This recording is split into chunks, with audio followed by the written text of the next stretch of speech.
one-night dance. On that demon time, she might start her OnlyFans. Big B and that B stand for bands. If you wanna see some real ass, baby, here's your chance. I say left cheek, right cheek, drop it low with this swing. Texas up in this thing, put you up on this game. I be parking my frame, gang, gang, gang, gang. If you don't jump to put jeans on, baby, you won't feel my pain. Hello everybody, welcome to part 3 of Chilling Screams Manor of the Damned, The Haunting of Pryce Manor. So in today's video I'm going to be doing part 3, so let's crack on with it really. So I've got the first box here. I assume that's the first box. I have the second box here, and I have 3 different deliveries that I've received, and I'm not sure what one is the third one, but we're going to find out now. I'm going to go by the one that looks the oldest, so maybe this one at the bottom here might be the oldest. Number 3, oh, okay, we have a black rose, like that. Is it still filming? Alright, yeah, so we have a black rose, like that. Yeah, black rose. There you go. I don't know if you guys can even see me. Is my head cut off? I don't know if you guys can see all of me, so I'm just going to sit a little bit back. So yeah, so you've got this rose. You have a cross. Oh, this is not comfortable for me. A cross here. You have a cross like that. A disgusting Christian cross. Disgusting! The list says there should be a letter from Sterling and Hyde. First thing you see. CCTV footage online. Page from Art Magazine. A sales invoice. A doctor's personal audio recording online. Police report. Text messages online. Client progress notes. Police transcript. Footprint photo. Email. Guess where it is? Online. Photo of open safe. Personal letter to Vivian. Photo of shed. And photo of blood found outside Pryce Manor. Now the other ones that I've done, I've not really got anything from it. I've not really learned or solved anything from it. So I'm hoping that this one will be different. I'm also going to be going back over all of the clues and all the information that was revealed to me when you go to the website for this game. And then you scroll down and you've got all the clues. I'm going to go back over clues for... So, dear investigator, it is with great urgency that I send you this letter. Your findings regarding Mr. O'Donnell prove not only to be correct, but have also pointed us to a danger that we were too late in avoiding. My client's daughter. Vivian Pryce has been brutally attacked. It is some small comfort to know that she has survived, though this is the only good news. Yes, she is indeed alive, but only just. Vivian now lies in critical condition at the hospital. To make matters worse, we cannot find the culprit behind such a heinous, vile act. I am keeping open communications with the police, though their preliminary report gives us precious little to work with. Precious little. Mr. O'Donnell's warning suggests there is a supernatural element to this attack, then I fear the police will be no help at all in revealing the truth. We are on our own. Actually, that statement is not entirely true. It seems the attacker has left a riddle carved into the side of a shed on the manor grounds. It isn't much, but I've enclosed a photo of it in your evidence. If we can solve it, in bold, if we can solve this riddle, we may be able to determine the attacker's identity. I have compiled a list of all of Miss Pryce's known associates and recent visitors to the manor, in hopes that we may narrow down the suspects to only a few individuals. Of course, this doesn't take into account any potential supernatural forces, as there are none known to haunt the property. But given the warning you received, keeping an open mind seems the best path forward. The list includes myself, her long-time friend and psychologist, William Baker, Jack O'Donnell and his girlfriend, Sarah C. Morgan, again I can't say that name, and finally, Dahlia Bedia or Bediah, a party interested in purchasing Pryce Manor. I must confess that I am not entirely familiar with all of the potential suspects, and as such, the aid I can give you here is fairly limited. I trust you have an inkling of Mr. O'Donnell's nature by now, as well as an understanding of Miss Pryce's personality. As to the others, I cannot say. The best advice I can give is to grant no one the benefit of the doubt.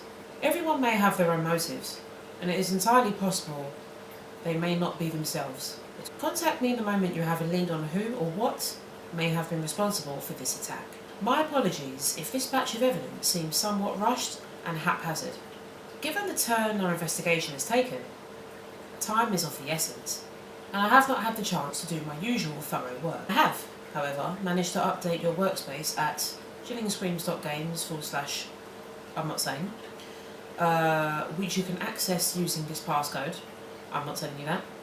I have also managed to obtain a copy of the police report and footage of the attack, as well as records relating to each of the suspects, and have included them in the accompanying parcel. I shall, of course, continue my search for evidence that may aid you in your work, and will be in contact should you require further assistance. Whatever may befall Miss Pryce if we fail, I shudder at the thought. Let us be efficient and swift as we can. Let us be as efficient and swift as we can. Let us bring the truth to light so that when Vivian awakes, she can rest easy, knowing that she is safe once more. Signed with the usual good hunting. Best regards, Robert Hyde, Senior Partner, Sterling and Hyde, Attorneys at Law. Past holds no power over present truths, is the quote. Okay, so I'm going to get the website ready. Let me check it's still filming. I'm very impressed. It's still filming. Usually it would have turned off by now. Okay, so I'm going to get the website ready. Okay, so I'm not sure where it cut off. I was just reading this on the back, so I'm going to just skim read this again for you. So the interview is, thanks for sitting down with us. Care for a glass of red wine. She says that she prefers white. And then the interviewer asked her, did this start out in, did you start painting in your childhood? And she said no, she was more interested in nature and her environment as a child, and it just sort of came to her as she got older. She wanted to and then the interviewer asked, are you running from something? She says, no, I'm running to something, running to London, because London is a city that is timeless, and it's like the past, present and future exists all at once. That's true. I just said that London, personally, for me, someone that was born and bred, raised, I was born in London, lived in London my whole life, I think it's a shithole. It's really, really overpriced. I think most places in the UK, especially in London though, you used to pay for something and get your money's worth. Now when you go out and buy something, you're paying more and you're getting less. So London is a shithole. So anyway, she talks about her past, so she's catching up with an old friend in London. She said something about flowers and that they're tied to the idea of death and rebirth, so she likes daisies and chrysanthemums and sunflowers and flowers from the daisy family, basically. So he says she's always been drawn to them.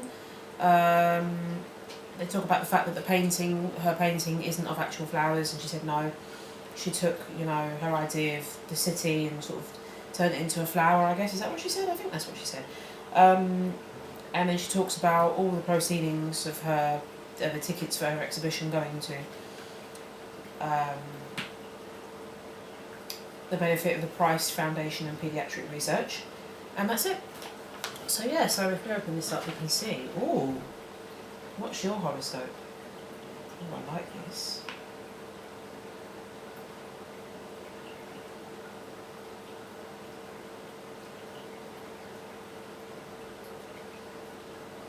I love that page. I love that. Look at that. I love that. And you've got that as well. I love that. Okay, next we have a sales invoice. So somebody bought, oh jeez, someone's got money to spend. Somebody bought a BLK windbreaker for £170, a BTS GR for £80, climb ramp, I guess, for £30, and a balaclava for £5. No loyalty card, no discounts, total of £289.86. So this is evidence piece number 37, it's got the little thing at the top here. So yeah, that's interesting. And then we have a police report. Oh, I love the handwriting. God, it reminds me of my own. Okay, police report from Stratford Central Police. Oh, Stratford. So it says Warren Gray is the reporting officer. Case number is 1563731. And it's prepared by, police report, Rupert Cardigan.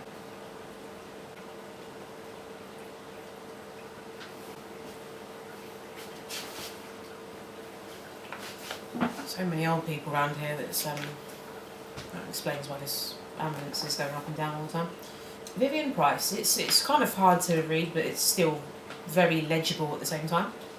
So Vivian Pryce, a woman in her late 40s, was assaulted with harsh impediments and blunt force outside her ancestral home of Pryce Manor. Crime was reported by the local caretaker. Victim was found alone and no suspects have been detained at this time.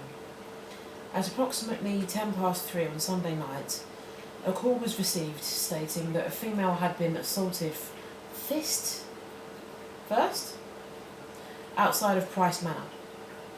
CEVO officer were dispatched to the scene from the local office and an ambulance was called immediately, both arriving at 4 p.m. on dot. They immediately met with the witness who had called in the assault, Jack O'Donnell, the caretaker of Pryce Manor. The witness was vividly disturbed by the assault and stated that he found the victim, Vivian Pryce, at the suspect as the suspect was fleeing the scene. Mr. O'Donnell did not get a clear look at the suspect, but did say that the manor's security footage may have recorded the attack. He also reported that the victim was losing consciousness when he reached her, and that he uttered a phrase to him, "Charlie." The victim was found unconscious in front of the house to the left of the entryway. She was quickly loaded into the ambulance and taken to Stratford Hospital. A preliminary report would be sent to the department later this evening, though it appeared that the victim suffered ABH, actual bodily harm, and sustained multiple lacerations across the body. Areas on the arms and neck also revealed severe bruising, likely from blunt force trauma. The scene was cornered off, and a preliminary investigation was undertaken. There was a large amount of blood left at the scene, but it was unclear if any of it belonged to the suspect. Furthermore, there were no weapons left at the crime scene, only a piece of torn paper in the victim's left hand. Grey hair were found, was found, on the ground at the crime scene, and will need to be analysed alongside blood samples. Hair may belong to suspect. Actions taken. Called for SOCO. What's that? Is that the masculine version of SOCO? SOCO. To come to the scene as soon as possible for further examination, and follow up on security footage. Currently in the process of interviewing witnesses, and those close to the victim to determine possible motives, means, and suspect first. Footprint found in... Did the camera just turn off? And those close to the victim to determine possible motive, means, and suspect list. Footprint found in mud outside the house also being investigated. Appears to match the print of a boot with serial number 158 32297. I have also posted officers outside victim's hospital room in care suspect returns.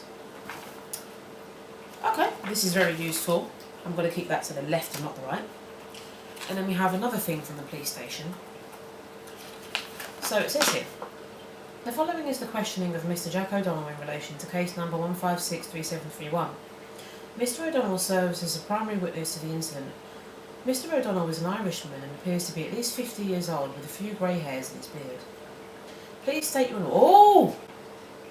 Grey hair was found at the scene. Grey hair was found at the scene. We just read that on the on the police report. Yeah. Grey hair was just found at the scene. And it says here he's got a few grey hairs in his beard. If grey hair was found at the scene, was it grey facial hair or was it grey hair? Because I looked in one of the other boxes when I was trying to figure out which one was number 3, and I did see a piece of grey hair in there, and it looked like it was facial hair. So maybe, and it was revealed to us in this case that Jack O'Donnell set up the manor to look like it was haunted, but it's not haunted. It's him that's doing the murders. Right, there we go. We're getting somewhere. And the website's not working for this case, but hey, progress. Please state your name for the recording. Jack O'Donnell, sir. Thank you, Mr. O'Donnell. Could you please describe what you witnessed? Well, I actually didn't see too much, but I'll tell you what I can. I've noticed there's people that are guilty. They always want to try and offer to help in any way possible to try and, appear not suspicious. See, my girlfriend was in town visiting me and we went down to the village for dinner. There was this nice Italian place and we decided to walk down there. I suppose we left the house at around 2:40 or so. About halfway to town I realised I'd forgotten my wallet. It seems I'd accidentally grabbed one of my invoices instead, swapping my numbers for letters.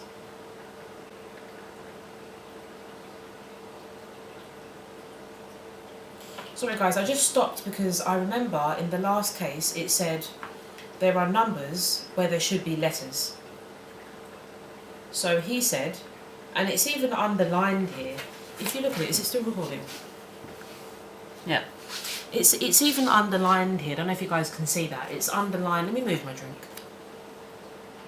So it's underlined, I think it is here, it's underlined like over here, and then it's underlined here, and also here. It says here, swapping my numbers for letters, so to speak. We discovered that Irish name, had no money on her, so I told her to go and enjoy the walk and I'd catch up in a cab. So you returned to the house by yourself? The police officer asked. Yes, sir. But as I was approaching the doors, I heard a kind of sickening thud sound. At first I thought it was something echoing out from the woods, but then I heard screams. I figured something terrible was happening and I shouted before running over to the source of the noise. I saw some sort of figure rush away but didn't really get a good look. By the time I got there, Vivian was laying on the ground and breathed out a word that sounded like Charlie. Then she went unconscious and I called the police. Well, over delivery.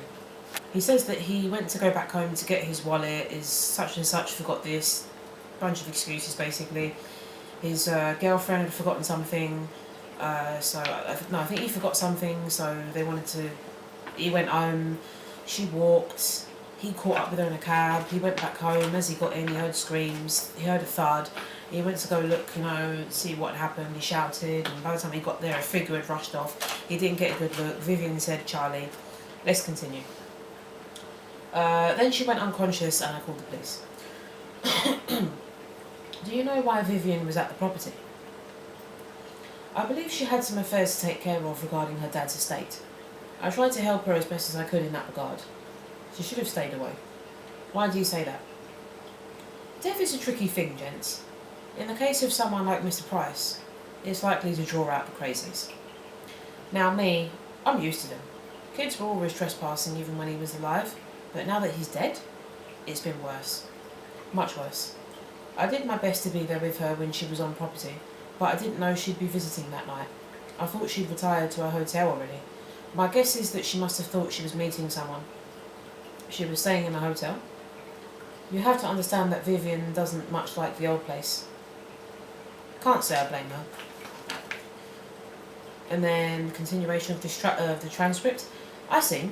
You said the last thing she said before passing out was the name Charlie. Do you think that may have something to do with her attacker's identity? I can't say. She was referring to her dad. She called him that sometimes. Sorry, I imagine she was referring to her dad. She called him that sometimes. Her father, who is now deceased. Correct. Are you certain that no one else was near the premises at the time of the attack? As far as I know, yes. There was just the attacker and me. We checked the footage and we checked the footage you recommend and found that the attacker was wearing some sort of mask. Do you know anything about that? And if we look at the sales invoice, at the bottom you have balaclava, purchased for about £5. I'm afraid I do not, says Jack, lying. Apart from you, your girlfriend and the victim, do you know anyone who has recently visited the property? Was there anyone who you think might have had cause to attack Miss Pryce? There was a buyer for the property that Miss Pryce was supposed to meet yesterday, though she never showed up. I wonder if something has happened to her as well. We'll look into it. In the meantime, we've sealed off the manor as a potential crime scene. We will notify you when it's safe to return. Understandable. And thanks. I appreciate it, gentlemen. Thank you for your time, Mr. O'Donnell. We may have more questions for you soon, but for now, please get some rest. End transcript. And at the end of the transcript, we have 3 drawings, one of what appears to be a moon, one of a crown, and one of a skull. I goes back to sales invoice. I noticed a few interesting things. He said I got my numbers and letters confused. In the previous chapter, there's a mention of the numbers being where the letters should be. I couldn't find any of that information though. I did try. The only thing I really noticed to do with numbers and letters was numbers where letters should be in the pictures, but they didn't tell me anything, and words being upside down. Here we get more. This is where things start to make more sense. Now we know that he said swapping my numbers for letters. That relates to the previous case. That may have some significance in future cases. We also know that a balaclava was purchased. You can see it here. The abbreviation for balaclava, BLCLV, BLK, purchased for $4.99 at Outdoor London. That's the sales invoice. We know that Vivian went to an exhibition, or was holding an exhibition. When she was holding that, all of the stuff for the exhibition, she may have needed to sort it out in the manor, which may have been why she was there in the first place. If Jack knew she was staying in a hotel, he could have invited her back, killed her, left, and then lied about the fact that he saw someone when he could have actually gone back home to kill her, or he could have actually found her dead already, or he could have killed her before they left without his girlfriend realising somehow. Or he could have paid somebody else to do it. I think most likely he went back and he killed her, because she probably found out something and he didn't want that information to get out. Who knows? And then we also know, so balaclava was purchased, and something to do with Charlie. And the swapping numbers for letters part. Okay, so client progress notes. So Vivian Pryce. Okay. Oh yeah, this looks nice and old. I like it. Nice and old looking. We had to use a lot of tea bags to make this look ancient. Alright, brilliant. So, this is a client progress note. Have a look. So it says, I seem to be making progress with the patient. You can't see me, can you? Let me move. I seem to be making progress with the patient, and I'm hopeful for a breakthrough soon. I'm going to look at any environmental stressors that may prove detrimental to her mental state. Hello, Vivian. How are you today? Hi, Dr. Will. I'm okay. That's good. I thought today we might talk about the manor for a bit. Is that okay? Okay. Good. We talked about Charlie last time, so let's start with the caretaker. How do you feel about Mr. Jack? It's nice, I guess. He likes to play games with me sometimes. What kind of games?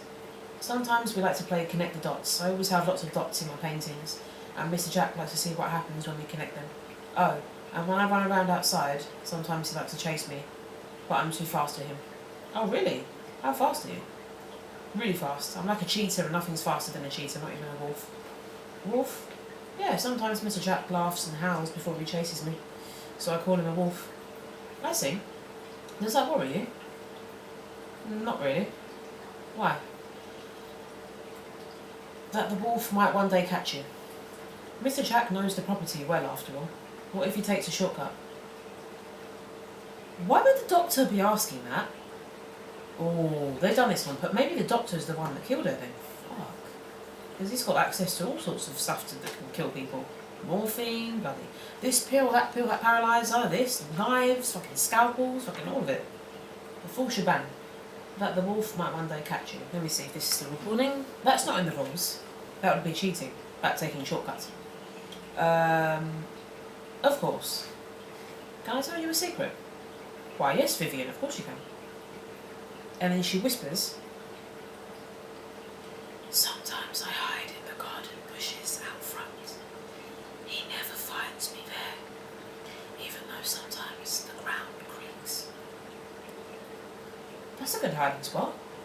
And you get to look at the flowers, which I'm sure is nice. What flowers? There's no flowers out front. Daddy doesn't have Mr. Jackdaw flowers. But I told him you should anyway.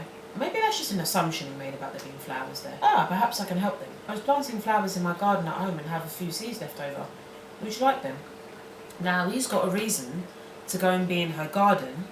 She was murdered in the garden. Connections. You got to use it. It's free. Yes, thanks, Dr. Will. Well, you're quite welcome. Now moving back to your father, Charlie. Now moving on to your father. Is he kind to you? That's the end of that. Now we have a letter addressed to Vivian. It must be said that I was sorry to hear of your father's passing. Truly, I am, with 2 M's, sorry for your loss. Though I only had the fortune to meet, as in meat, like that you eat, him once or twice. Jack often spoke very highly of him, and I'm sure that he healed instead of held a special place in your heart as well. 3 L's. I think this is a hint. It's some sort of cryptic message in this letter. I wanted to share something with you, a memory that I hold dear, and one that I hope might bring you some comfort, with 2 F's. When I was a young lass, my own dad and I didn't always get on. He always seemed more interested in my brother's activities. My brither, with an I, you see, was the sporty sort. Hurling, rugby, basketball, you name it, my brother played it. But when autumn with an L, rolled around and Halloween approached, we would gather around with an M, the telly, and watch the old movies that came on. We'd laugh, instead of a G, an F, and scream together. And my dad would look at me with a gentle with an O, grin in his eye. Those nights, it felt like we were real family. So many of those moments were thanks to the old movies your father was in, instead of was. My favourite was always Curse of the Midnight Howl with 2 W's. With those silly rubber masks on the werewolves and the ridiculous cope, should be cape, your father wore as Dr. Odin. I've never seen Odin spelt with a Y. I own one of those masks now, a gift from your father. Oh, okay. Caleb was wearing a mask. Well, please.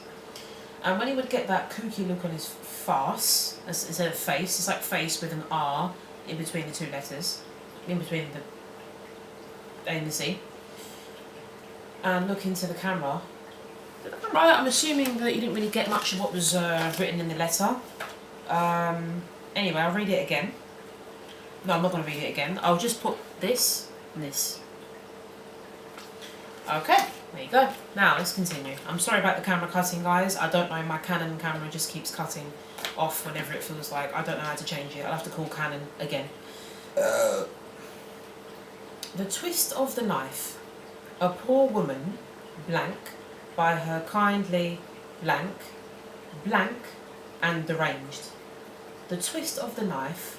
A poor woman in strife, by her kindly leaving her life, leaving her wife, trouble and strife, and deranged. And then you have blood on the side of the shed. That's the picture. Okay. Next. Footprint. 158 39297. Okay, so here somewhere there'll be information about the shoe. 158 322 97. It matches. Okay. So that's the footprint. That looks like a man's footprint, if I'm honest, but it also looks like a running shoe. So you've got that. Then you have this on the table. You have some.